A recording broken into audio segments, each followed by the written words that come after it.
اپنے اندر اللہ تعالیٰ کی معرفت حاصل کرو، چونکہ معرفت کے بغیر کسی چیز کی قدر و قیمت طے نہیں ہوتی ہے۔ مثال کے طور پر پنجاب کا ایک گورنر تھا، اس کا نام تھا عبد الرب نشتر۔ عبد الرب نشتر یہ مسلم لیگ کا صدر بھی رہا اور گورنر بھی تھا پنجاب کا۔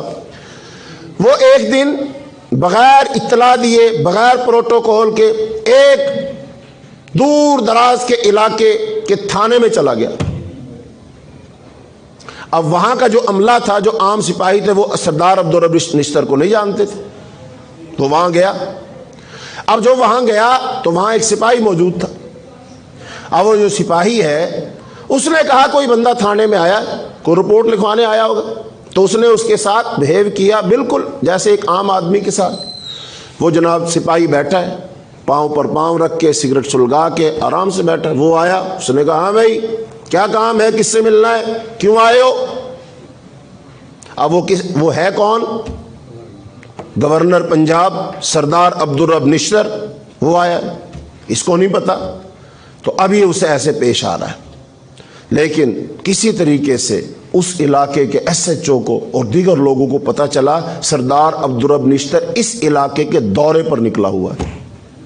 جیسے ان کو پتا چلا وہ فوراً بھاگے، تو ایس ایچ او اور دیگر لوگ آئے نا تھانے میں، تو سردار صاحب ایسے کھڑے تھے اور سپاہی صاحب کرسی پہ بیٹھے تھے۔ کیا منظر ہے، گورنر کھڑا ہے اور سپاہی بیٹھا ہے اور وہ اس سے بات چیت کر رہا ہے۔ ابھی تک اس سپاہی کو پتہ نہیں کہ وہ شخص کون ہے، پہچان نہیں نا ہے، اس لیے گفتگو کیسے ہو رہی ہے، عام انداز میں۔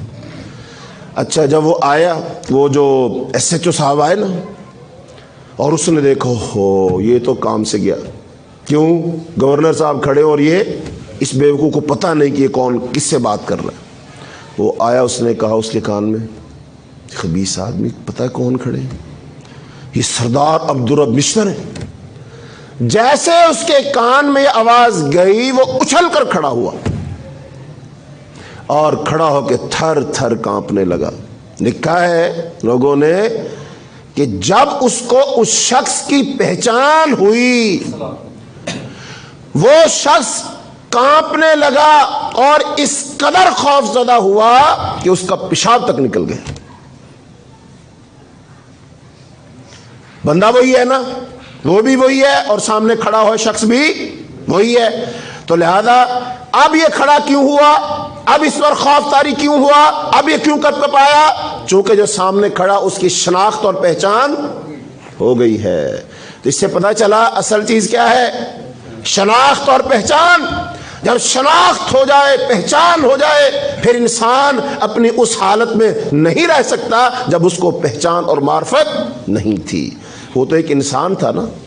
اگر ہم سب کو اللہ کی صحیح پہچان ہو جائے، ہمارے دلوں میں اللہ کی وقت اور قدر، اللہ کی ہیبت، اللہ تعالیٰ کی وحدانیت، اللہ کی ربوبیت، رحمانیت اور رحیمیت اور اللہ کی ذات کا صحیح تعارف ہو جائے، تو پھر ایک انسان کیا، ہم اپنے رب کے سامنے کھڑے ہوں گے، ہم بھی کپ کپا رہے ہوں گے، ہماری آنکھوں میں بھی آنسو ہوں گے، ہمارے دل بھی ڈرے ہوئے ہوں گے، ہم بھی خوف زدہ ہوں گے۔ اور یہ اللہ سے ڈرنا اور اللہ سے خوف کھانا یہ اللہ کو پسند ہے۔ قرآن میں اللہ نے کیا فرمایا، وَلِمَنْ خَافَ مَقَامَ رَبِّهِ جَنَّتَانِ، جو اپنے رب سے ڈر گیا اللہ اس کو ایک نہیں دو جنتیں عطا فرمائے گا۔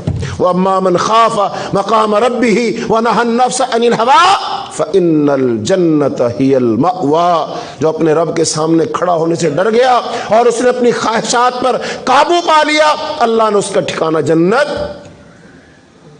صحیح حقیقی ڈر کب پیدا ہوگا، جب صحیح حقیقی معرفت اور پہچان ہوگی۔ اور اگر پہچان نہ ہوئی، ہم کہیں گے ہاں اللہ ہے، کون ہے، کیسا ہے، کیا اس کے اختیارات ہیں، کیا اس کی قدرتیں، ہم ڈریں گے نہیں۔ اور آج اگر معاشرے کے افراد کا جائزہ لیا جائے تو آپ کہہ سکتے ہیں کہ لوگ اللہ سے ڈرتے ہیں، اللہ سے خوف زدہ ہیں۔ اگر اللہ سے ڈرتے ہوتے، خوف زدہ ہوتے، تو معاشرے کے اندر یہ بد امنی نہ ہوتی، معاشرے کے اندر یہ خرابیاں اور بگاڑ نہ ہوتے, معاشرے میں ہم ایک دوسرے کے ساتھ اس اتنے خوفزدہ نہ ہوتے. اور تو اور بڑی بات کیا ہے, ایک مسجد میں نماز پڑھنے والے لوگ مسجد سے باہر اس شخص پر جس کے ساتھ انہوں نے نماز پڑھی ہے, قیام کیا ہے, سجدہ کیا ہے, اس پر اعتبار کرنے کے لیے تیار نہیں ہیں. مسجد میں نماز ایک کے ساتھ ضرور پڑھتے ہیں, کندھے کے ساتھ کندھا لگا کر پڑھتے ہیں, لیکن اس پر باہر اعتبار کرنے کے لیے تیار نہیں ہے. یہ بازار جاؤ, بازار کس کا ہے؟ مسلمانوں کا ہے نا, مسلمانوں کا بازار ہے, مسلمان دکاندار ہیں, مسلمان تاجر ہیں, لیکن جب میں ان کے پاس سودا لینے کے لیے جاتا ہوں, کیا میں مطمئن ہوتا ہوں کہ مجھے ایک نمبر چیز ملے گی؟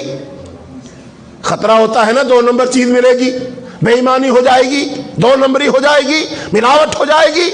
جب ایک بندہ ہے مسلمان, بتاؤ میں اس پر اعتماد کیوں نہیں کرتا, میں کیوں خوفزدہ ہوں, میں کیوں ڈر رہا ہوں؟ اس لیے مجھے پتا ہے کہ یہ مجھے دھوکہ دے گا, اور وہ دھوکہ واقعتاً دیتا ہے. وہ دھوکہ کیوں دیتا ہے؟ چونکہ اس کو اللہ کی صحیح معرفت اور پہچان نہیں ہے. کوئی کہہ سکتا ہے حضرت صاحب آپ کو کیسے پتا چلا کہ اس کو اللہ تعالیٰ کی صحیح معرفت پہچان نہیں ہے؟ کہ آپ اس کے دل میں داخل ہوئے ہیں؟ نہیں, ہم کسی کے دل میں داخل نہیں ہوئے, ہم صرف اعمال سے اندازہ لگاتے ہیں کہ اگر اس کے دل میں اللہ کی صحیح پہچان ہوتی, یہ کبھی کم نہ تولتا, کبھی جھوٹ نہ بولتا, یہ دھوکہ نہ دیتا, یہ بے ایمانی نہ کرتا, یہ فراڈ نہ لگاتا, بلکہ ایمانداری سے کام کرتا. چونکہ اللہ کی پہچان رکھنے والا شخص بے ایمان نہیں ہوتا.